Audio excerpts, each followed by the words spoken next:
अस्सलामुअलैकुम वरहमतुल्लाहि वबरकातुहू। मैं हूं अब्दुल हफीज़ साजिद और आप भाई मेरा यूट्यूब पर चैनल देख रहे हैं Umar auto service and mechanical workshop. तो अगर आप हमारे चैनल पे नए हैं तो मैं आपको दिल की अथाह गहराइयों से खुश आमदीद कहता हूँ और साथ ही आप भाइयों से मैं रिक्वेस्ट करता हूँ कि अगर आपने अभी तक हमारे चैनल को सब्सक्राइब नहीं किया तो प्लीज़ ज़रूर सब्सक्राइब करें, लाइक किया करें, वीडियो को दूसरे भाइयों के साथ ज़्यादा से ज़्यादा शेयर किया करें ताकि दूसरे भाइयों का भी फ़ायदा हो सके। और साथ वो जो घंटी बननी होती छोटी सारी उसको भी आप दबा दिया करें ताकि हम जो भी वीडियो बनाएं वो बार वक्त आप भाइयों तक पहुंच सके। तो मेरी दिली भाइयों दुआ है पूरी दुनिया में भी जहाँ कहीं हैं आप, अल्लाह ताला आपको हमेशा अपनी हिफ्ज़ व अमान में रखे। अल्लाह रब्बुल इज़्ज़त आप तमाम भाइयों की दिल के नेक हसरत, नेक तमन्ना, नेक आरज़ू, नेक ख्वाहिशात अल्लाह ताला पूरी करे। तो प्लीज़ वीडियो जो है वो पूरी देखा करें क्योंकि मेरी कोशिश होती है कि जो भी मैं वीडियो बनाऊं आप भाइयों को उससे फ़ायदा हो, आपका वक्त ज़ाया ना हो। तो आज मेरे पास एक मोटरसाइकिल आया है होंडा 125 गालबन 17 मॉडल है या 18 मॉडल है, ये आप देख सकते हैं उसकी मोनो ओरिजिनल टैंकी है। तो ये 17-18 दोनों में, 17 के एंड पे ये मार्का है तो 18 मॉडल 17-18 दोनों में ये चलता है। इस मोटरसाइकिल को दो फॉल्ट आए हैं। एक तो फॉल्ट ये है कि ये इंजन का जो ऑयल है वो ख़त्म करता है, बहुत जल्दी सारा खा जाता है और धुआं मारता है। दूसरा इस मोटरसाइकिल को ये प्रॉब्लम बनी कि ये जो फ्यूल होता है ना, पेट्रोल, वो इतना ज़्यादा जलाता है, 1 लीटर में 15 से 20 किलोमीटर ये करता है सफ़र। तो उन भाइयों ने काफ़ी मैकेनिकों से इसकी ट्यूनिंग वगैरह भी करवाई है, सेटिंग वगैरह भी करवाई है, लेकिन इसकी जो एवरेज है वो ठीक नहीं हो सकी। तो इसके अंदर बहुत ही अजीब सा फॉल्ट है, अजीब सा नुक्स है। तो मैंने कहा क्यों ना मैं अपने भाइयों के साथ शेयर करूँ ताकि उनके भी नॉलेज में फ़ायदा हो। पहले भी एक दफ़ा ये नुक्स हमारे पास आ चुका है लेकिन उस वक्त मैंने वीडियो नहीं बना सका, लेकिन आज मैंने कहा कि मैं वीडियो बनाने वाला हूँ। तो ये मोटरसाइकिल है, मैंने खोला हुआ है, लड़के दिखा भाई ज़रा। तो दोस्तों ये मोटरसाइकिल है, आप देख सकते हैं। हम इसको फिटिंग करने वाले हैं, सारा हमने खोला हुआ है, साथ इसकी ट्यूनिंग वगैरह भी करनी है। तो अब आपको दिखाते हैं इसके अंदर फॉल्ट क्या है। तो दोस्तों अब आते हैं फॉल्ट की तरफ। ये देख सकते हैं कि मैंने इसका रिंग पिस्टन भी नया डालना है, बोर करवा के हम खरादिए से लेकर आए हैं। ये देख सकते हैं, ये इसके वाल जो हैं वो पुराने वाल हैं और ये इसका पिस्टन जो है वो पुराना पिस्टन। वाल मैंने इसके अंदर नया जो है वो फिट कर दिए हैं, ये आप देख सकते हैं कि मैंने वाश वगैरह करवाएं। तो भाइयों इसके अंदर जो फॉल्ट था वो अब हमने एंड पर देखा है, खरादिए के पास गया, उसने भी इस तरफ तवज्जो नहीं की। तो ये जो मेरे मैकेनिक भाई हैं उनके लिए ख़ास वीडियो कि आप इस चीज़ की तरफ तवज्जो ज़रूर करें। तो मैं दिखाता हूँ आपको। तो दोस्तों ये जो इसका हेड है ये खरादिए से होकर आया, खरादिए ने इसके वाल ग्रैंड वगैरह सब कुछ किया। ये आप देख सकते हैं इसका सुराख होता है, नज़र आ रहा है, ये सुराख इसका मुकम्मल कचरे से बांधा नज़र आ रहा है, बिल्कुल आपको क्लियर। तो इसकी जो पेट्रोल की एवरेज नहीं दे रहा तो उसका मेन वजूहत थी वो ये थी। तो इसकी वजह से मोटरसाइकिल जो है वो धुआं भी मारता है। बड़े मोटरसाइकिल ऐसे भी हैं हमारे पास, वो खरादी के पास जाते हैं, वो इस सुराख की तरफ तवज्जो नहीं करते, ये सुराख बंद होता है, इससे मोटरसाइकिल धुआं भी मारता है और मोटरसाइकिल इस सुराख की वजह से एवरेज जो है वो डाउन कर देता है। इस सुराख का काम क्या है वो भी मैं दिखाता हूँ आप भाइयों। ये मेरे हाथ में जो चीज़ है आपको नज़र आ रही है, ये वो चीज़ है जिसके साथ वो टर्बो यूरो फिट हुई होती है, जिससे मोटरसाइकिल के अंदर हवा आ जाती है, वो जो उन्होंने निज़ाम बनाया। तो ये इसका टैपट कवर है, आप भाई देख सकते हैं, ये ऐसे यहाँ फिट होती है, नज़र आ रही है। ये जो पैप नुमा आपको चीज़ नज़र आ रही है ना, ये इसके अंदर सुराख होता है, ये हवा ये ऐसे फिट होता है, नज़र आ रहा है आपको ऐसे। तो ये हवा उस सुराख से इंजन के अंदर जाती है। तो जब ये सुराख बंद होगा तो आप हिसाब लगाएं तो मोटरसाइकिल एवरेज कैसे देगा। इसकी सुराख की बंदिश की वजह से अक्सर जो मोटरसाइकिल हैं वो खराद का आप मुकम्मल भी काम करा लें तो वो धुआं नहीं छोड़ते। तो ये आपने बड़ी तवज्जो के साथ किसी का भी अगर आप ऐड खोलें तो आपने ये चीज़ ज़रूर देखनी। तो मैंने भी ऐड खोला था, मैंने खरादिए के पास भेज दिया, उसने आप देख सकते हैं ये वाल इसके ग्रैंड किए हैं, नज़र आ रहे हैं, मैंने नए फिट किए हैं, सफाई वगैरह भी सारे मुकम्मल हो गए।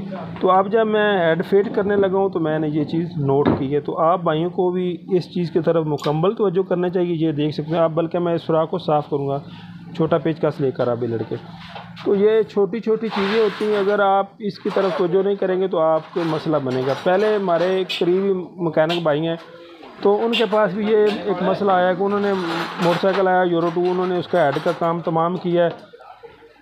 तो जब सारा काम कर रहे हैं तो दूसरे दिन मोटरसाइकिल ने फिर उसी तरह धुआं मारना शुरू कर दिया था। तो ये आप देख सकते हैं, मैं आपको कितना इसके अंदर कचरा नज़र आ रहा है, ये नज़र आ रहा है। तो इसके अंदर होता है सुराख, तो वो सुराख इसका मुकम्मल बंद हो चुका है।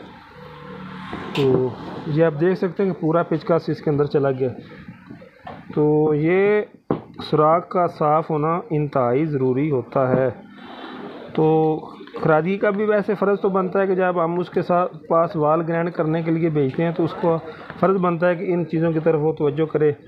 लेकिन अगर उसकी मिस्टेक है भी तो आपका फ़र्ज़ बनता है कि आप इस चीज़ को ज़रूर साफ़ करें। तो ये देख सकते हैं कितना इसके अंदर गर्दो गुबार निकल रहा है।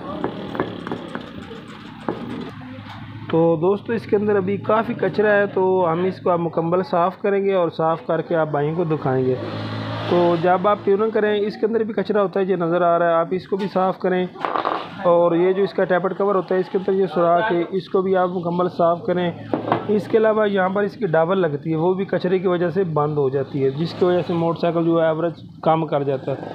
तो ये चीज़ के लिए इंतहाई ज़रूरी है। अब हम इसको साफ़ करते हैं, साफ़ करके बाद में आप भाइयों को दिखाते हैं। तो दोस्तों ये जो सुराख होता है ये आगे कहाँ जाता है, मैं ये भी आपको वीडियो में दिखाता हूँ। ये देख सकते हैं कि मैंने इसके अंदर क्लच की तार जो है वो डाल रखी ताकि इसको साफ़ करूँ। तो ये आप पकड़ में नज़र रखें, तो ये आप देख सकते हैं तार कहाँ आ रही है, नज़र आ रहा है आपको। ये यानी कि इस सुराख का जो कनेक्शन होता है यहाँ तक होता है, नज़र आ रहा है ये ऐसे। तो ये इसका सुराख जो है वो मुकम्मल बंद हो चुका था, नज़र आ रहा है। ये जो तार है ना, मैं उधर से सुराख के अंदर डालता हूँ तो यहाँ से निकलती है, नज़र आ रहा है। यानी कि जो आपको जो वो हवा वालों ने निज़ाम बनाया है वो भी इधर आता है और यहाँ से इसकी वो जो साउंड सारा निज़ाम है वो यहाँ से लेता है। ये देख सकते हैं ना आप, सेंसर है, तो यहाँ से मोटरसाइकिल ने जो भी आवाज़ निकालनी होती है वो यहाँ निकालता है। तो ये जो सुराख है, इसी सुराख की मदद से मोटरसाइकिल की वो जो साउंड बनती है या नए और पुराने मॉडल में फ़र्क है वो इसी सुराख की वजह से बनता है। तो ये सुराख जो है ये इंतहाई ज़रूरी है, आप इसको बड़ी तवज्जो के साथ देखा करें। ये आप देख सकते हैं हम इसको साफ़ कर रहे हैं, इसके अंदर जितना भी कचरा है वो हम निकाल रहे हैं।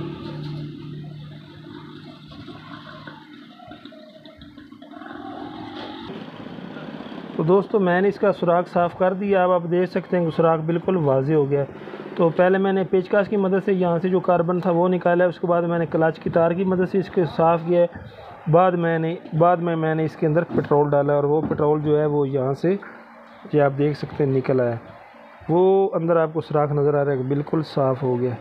तो दोस्तों ये सुराख बहुत ही कीमती है और इस सुराख का आप मुकम्मल जो है ना वो ख्याल करें। जब भी आप मोटरसाइकिल का हेड खोलें तो पहली तो बात यह है कि जब भी आप यूरो 2 की ट्यूनिंग करें, अगर वो उसकी एवरेज जो है वो डाउन है तो आप ये इसके ऊपर एक डावल होती है, तो दोस्तों ये इसकी डावल होती है, इसके ऊपर फिट हुई होती है, ऐसे नज़र आ रही है ऐसे। तो ये डावल आप उतार कर इस सुराख को साफ़ करें। अगर आप ट्यूनिंग भी करते हैं तो उसमें भी ये सुराख आप लाजमी तवज्जो करें। तो ये इसके ऊपर आपको जो छोटा सा रिंग नज़र आ रहा है ना, ये आपने बड़ी तवज्जो के साथ रखना है। अगर ये आप बाहर भूल गए तो होता ये है कि मोटरसाइकिल ऐसे आवाज़ करता है जैसे सिलेंसर की सील या वाशल आप कह सकते हैं, वो नहीं होते। एक रिंग इसका उधर होता है और एक रिंग इसका इधर होता है, ये दोनों रिंग आपने बड़ी तवज्जो के साथ रखने। अगर ये रिंग आप भूल जाएंगे तो मोटरसाइकिल ऐसे आवाज़ करेगा जैसे सिलेंसर की सील ख़राब होती या सील इसके अंदर नहीं होती। तो अभी हम इसको भी साफ़ करेंगे। आप भी ट्यूनिंग में इसके मुकम्मल साफ़ करें, इस सुराख को साफ़ करें और ये जो डाबर होती है इसके अंदर कार्बन होता है इसको साफ़ करें। तो यही थी आज की वीडियो। मैंने कहा चलो जो फॉल्ट हमारे पास आया हम अपने भाइयों के साथ ज़रूर शेयर करें। तो वीडियो प्लीज़ पूरा देखा करें ताकि आपके नॉलेज में, आपके इल्म में इजाफ़ा हो और हम जो कीमती आप भाइयों के लिए वीडियो बनाते हैं उससे आपको पूरा फ़ायदा हो। तो आखिर में फिर यही हमारी आपसे रिक्वेस्ट है कि हमारे चैनल को ज़रूर सब्सक्राइब किया करें, लाइक किया करें, वीडियो को दूसरे भाइयों के साथ शेयर किया करें। तो दुआओं में ज़रूर याद रखें, मिलेंगे इंशाल्लाह नई वीडियो में, तब तक के लिए अल्लाह हाफ़िज़।